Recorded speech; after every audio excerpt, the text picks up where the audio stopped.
Out for a night on the town, you could have your ID swiped. And some civil liberties advocates say you should be worried about how your information is being used. Here now, WDSU anchor Rachel Wolf.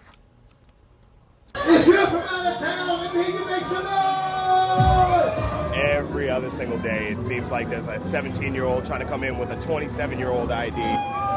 Walk down Bourbon Street and you'll hear stories about underage patrons trying to get into bars. We all did it back in the day. I tried it. It didn't really work out too well. I was like 18, 19, but I looked like I was 12. Bouncers at Bourbon Cowboy are trained to scrutinize IDs that appear fake. Old Louisiana IDs, old out-of-state IDs that's not really valid. You know, they use those printers and try to put the emblems on. A lot of different IDs. Well, I just told most of the time, looking for the emblem, and then if the emblem is on there, I tell them to turn on the back, and then you can see the restrictions and all the other different things that's on the back of the IDs. But as fake IDs have gotten more sophisticated, so has the technology used to detect them. The magnetic strip, we take it and we swipe it here. Razoo Bar and Patio uses what's called an ID scanner to find out a patron's name, date of birth, and license expiration date, among many other things.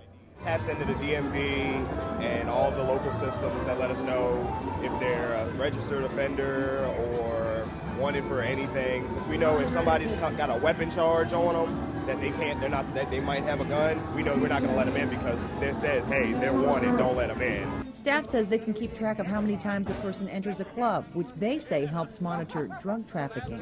And from there, we have our bar staff who, if it comes to being drunk or something, they know not to serve them anymore, to cut them off.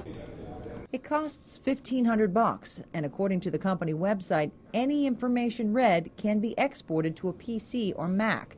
The company says the idea is to build customer relationships.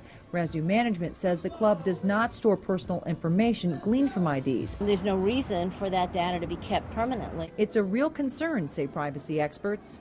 It's just another way to create a trail for the government to follow people around without probable cause. Marjorie Essman is with the ACLU. She says the only reason bars should use such scanners is to make sure patrons are of age. Whether you have a criminal record or not has no bearing on whether you have the legal right, if you're 21 or over, to enter the bar and buy a drink.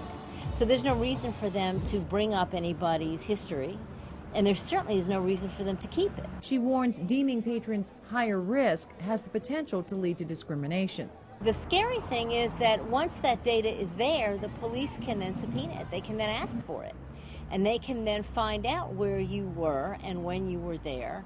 And it's none of their business if you're not doing anything wrong. But bars argue they have to always be on the lookout for someone who might do something wrong. We can lose our liquor license, lose my job.